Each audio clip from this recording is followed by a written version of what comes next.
सदन में अखिलेश यादव ने किया भाजपा का घेराव, फिर जो हुआ उसे देख चौंक गया पूरा सदन। आरोप प्रत्यारोप के बीच विरोधी पार्टियों ने मचाया ऐसा हंगामा कि हिल गया पूरा सभागार। आखिर किन मुद्दों पर अखिलेश यादव ने बीजेपी पर कसा तंज, देखिए इस वीडियो में। कि हमको मालूम है स्वर्ग की सच्चाई, लेकिन दिल को बहलाने के का गालिब ये ख्याल की जगह सोच अच्छा है। सभापति महोदय, यही फर्क है। सबका साथ, सबका विकास। सभापति महोदय, बोलने से पहले मैं जब बजट को देख रहा था और अक्सर सरकार को पिछले कई सालों से चलता हुआ मैं देख रहा हूं, मैं कहना चाहता हूं, क्यों झूठे ख्यालों में दिन रात करें, जो बनाते हैं हवा में बातों के महल, आओ उनसे कुछ जमीनी बात करें। सभापति महोदय, बजट आने से पहले और बजट आने के बाद पूरा देश और पूरे देश में ये बहस चल रही थी कि अमेरिका को लेकर के डील होने जा रही है। सभापति महोदय, मुझसे पहले अभी जो भारतीय जनता पार्टी की माननीय सदस्य बोल रही थी, और भारतीय जनता पार्टी का ये पक्ष है कि हम लोगों ने दुनिया में बहुत सारे देशों से फ्री ट्रेड एग्रीमेंट कर लिया है। सभापति महोदय, मैं भारतीय जनता पार्टी की सरकार से जानना चाहूँगा, अभी कितने देश और बचे हैं जिससे आप फ्री ट्रेड एग्रीमेंट नहीं कर पाए हैं?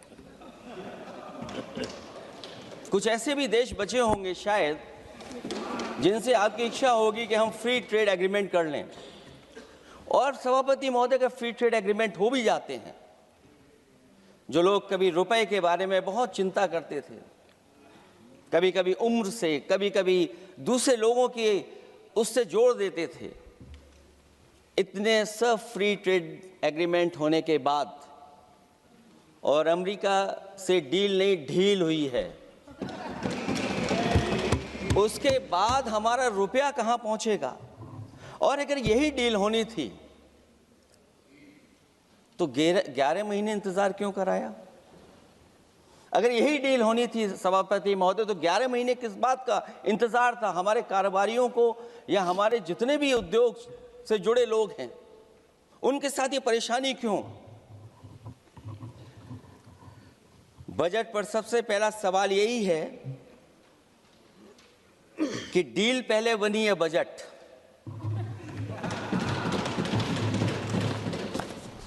और बजट का हलवा यहां ज्यादा बटा के वहां। सभापति महोदय, स्वदेशी, आत्मनिर्भर, ये शब्द तो बहुत अच्छे लगते हैं, लेकिन जब डील हो गई है तो क्या इस बजट को लाने से पहले आत्मनिर्भरता और स्वदेशी को अपने अपने शब्दकोश से हटा दिया है, या इसको उल्टे अर्थ में विलोम शब्दकोश में डाल दिया है? और ये डील नहीं है जो हम आप सब समझ पा रहे हैं, शायद सत्ता पक्ष के लोग ये नहीं समझ पा रहे होंगे, लेकिन पूरा देश समझ रहा है कि हमने अपना बाजार एक बार और खोल दिया है। $500 बिलियन का व्यापार एक तरफा, हमारे आत्मनिर्भरता कहां जाएगी? स्वदेशी नारा हमारा कहां जाएगा? हमारे देश की जनता भाजपा से कह रही है कि जहां तक हमें मालूम है डील एक तरफा नहीं होती है। क्या ये बनी वहां पहुंची यहां जहां जैसे कोई एक पक्षी मान रहा हो? जनता भाजपा से यह भी जानना चाहती है कि 0 बड़ा के 18।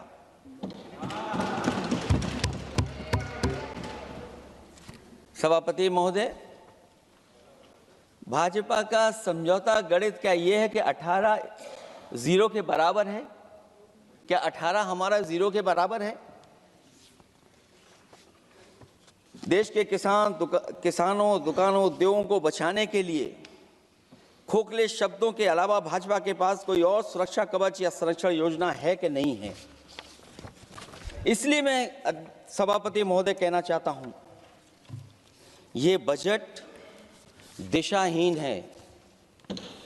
इस बजट में कोई विजन नहीं है कि 2047 तक हमारा देश विकसित भारत बन जाएगा।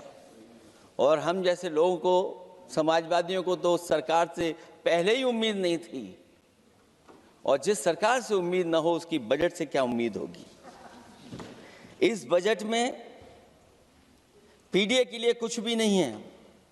कोई योजना दलित, पिछड़ा, महिला, गरीब, अल्पसंख्यक या नवयुवक के विकास के लिए नहीं लाई गई है। ऐसा लग रहा है कि सरकार ने इनके बारे में सोचना ही छोड़ दिया है। और अगर जीडीपी हमारी 7% है और नॉमिनल जीडीपी की ग्रोथ केवल 8% है, जो कि लगभग 12% होनी चाहिए थी, इसके कारण लोगों के हाथ में कम पैसा है। और कारण यह भी लगता है कि हमारा प्राइवेट इन्वेस्टमेंट नहीं आ पा रहा है। जो लोग ये कहते हैं कि हम प्रति व्यक्ति आय बढ़ा रहे हैं, जो आंकड़े हमारे पास हैं, जो जानकारी हमारे पास है, वो आंकड़ा यही कहता है कि $3000 के लगभग प्रति व्यक्ति आय हमारी है। और अगर हम दुनिया से जब इतना ही जुड़ गए हैं तो 2025 की जो रैंकिंग है, हमारा स्थान 144वां, 144th है। तो जहां हम इतना 10, 11, 12 साल से हम इतने बजट ला रहे हैं, क्या हमारे पर कैपिटा इनकम लोगों की नहीं बढ़ पाई? और सदन में, इसी सदन में कई बार ये पूछा गया कि जो लोग राशन प्राप्त कर रहे हैं, गरीबी रेखा से नीचे हैं, कम से कम उनकी पर कैपिटा इनकम क्या, ये तो बताना ही चाहिए सरकार को। और पिछड़ेपन को दूर करने के लिए कोई विजन नहीं दिखता इस बजट में। जैसे जब बजट आता है तो बजट में ढूंढते हैं हम लोग कि हमारे स्टेट के लिए क्या और खास नया आया होगा। उत्तर प्रदेश जैसा प्रदेश जहां पर डबल इंजन की सरकार को बहुत कुछ कहा जाता है कि डबल इंजन की सरकार है, हम विकास भी डबल करेंगे, लेकिन मैं देखता हूं उत्तर प्रदेश के लिए कोई खास योजना ऐसी नहीं आई है जिससे उत्तर प्रदेश के 25 करोड़ लोगों को कुछ मुख्य धारा से जोड़ा जाए। वैसे तो बड़ी बड़ी योजनाएं बताई जा रही हैं कि हमारे कई फ्रेट कॉरिडोर्स बन रहे हैं, वाटरवेज बन रहे हैं, एक्सप्रेसवेज बन रहे हैं, लेकिन उत्तर प्रदेश जहां से प्रधानमंत्री जी आते हैं, भविष्य में जो बनेंगे एक्सप्रेसवे, लेकिन भारत सरकार के बजट से कोई भी अभी एक्सप्रेसवे वहां पर नहीं बना। अगर कोई बना हो, नया बन रहा हो, बड़ा बन रहा हो तो बताएं। और जो बने भी हैं वो उस मानक, उस क्वालिटी के नहीं हैं जिस क्वालिटी के आज विकसित भारत के एक्सप्रेसवे होने चाहिए। जो लोग भ्रष्टाचार पे बड़े बड़े सवाल उठाते हैं, वो कम से कम अपनी सड़कों को देखें, अपने एक्सप्रेसवेज को देखें कि उन्होंने क्या बना करके खड़ा इतने हजारों करोड़ रुपए खर्च करने के बाद। इनके सबसे पहले प्रधानमंत्री अटल बिहारी वाजपेयी जी, उनके नाम से कोई एक्सप्रेसवे बन रहा था। सभापति महोदय, हम लोगों ने अखबारों में पढ़ा, कई लोग स्टेटमेंट भी देते हैं कि हम एक्सप्रेसवे बना रहे हैं। उनके नाम से बनने के साथ साथ उनका नाम भी बदल दिया।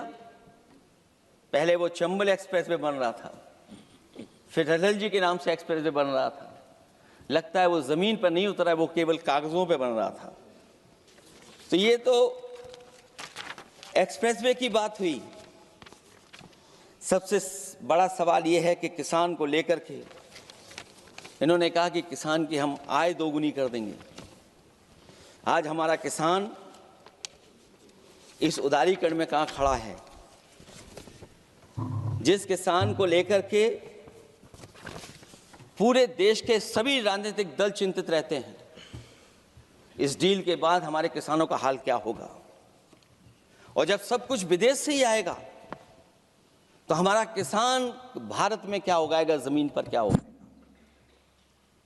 और क्या बेच पाएगा।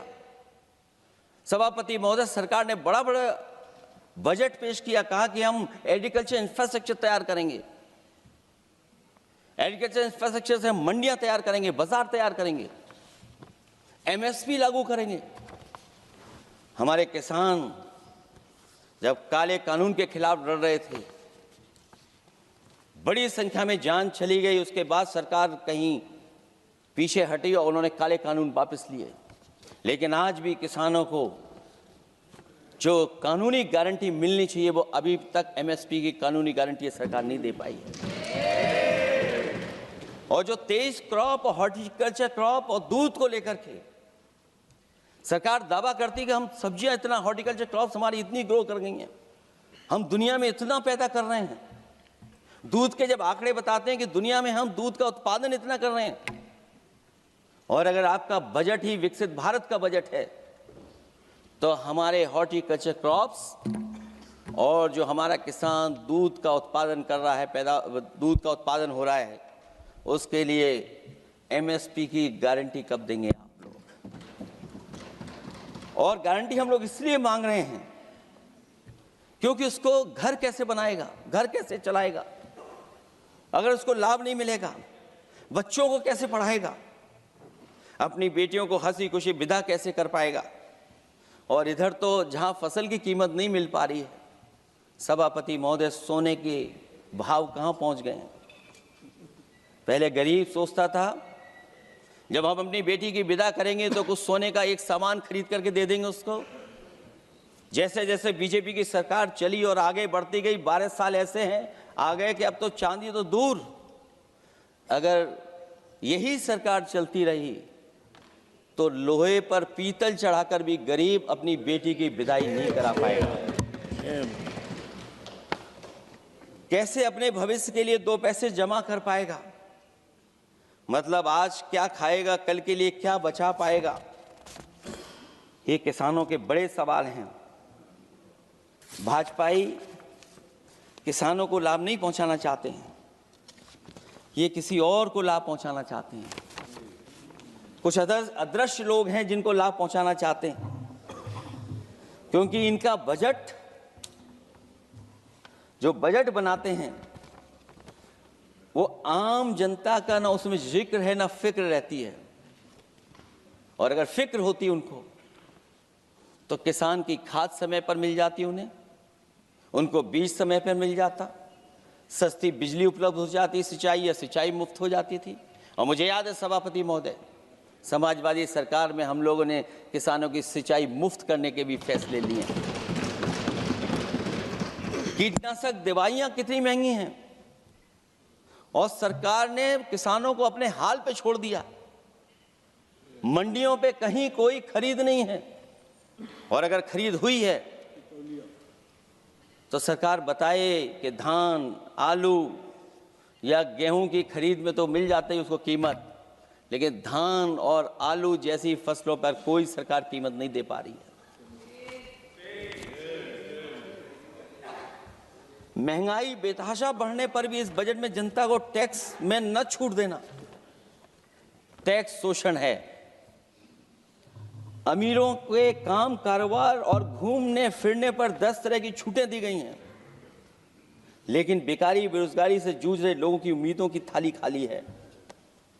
मध्यम वर्ग अपने आप को ठगा महसूस कर रहा है। शोषित, वंचित, गरीब व्यक्ति जहां था वैसे भी नीचे जाता दिख रहा है। इस बजट ने उसके चादर में पैबंद लगाने की जगह उसे और चिथड़ा कर दिया है, क्योंकि सामाजिक सुरक्षा केवल शब्दों की औपचारिकता रह गई है। किसान, मजदूर, श्रमिक, कारोबारी, छोटा दुकानदार अपने लिए मिली राहत को दूरबीन से देखकर ढूंढ रहा है, और इसीलिए भाजपा का हर बजट 1/20 का बजट मानते हैं, क्योंकि वो 5% लोगों के लिए ही होता है। अच्छे बजट की होती हैं 3 पहचान। गरीब की तरक्की, खुशहाली और मुस्कान, शायद इस बजट ने तीनों चीज़ों को छीनने का काम किया गरीबों से। दूसरा विषय स्वास्थ्य को लेकर के बहुत हमारा गरीब समय समय पे परेशान रहता है। स्वास्थ्य को लेकर के जो ठोस कदम सरकार को उठाने चाहिए वो सभापति महोदय सरकार नहीं उठाती दिख रही है।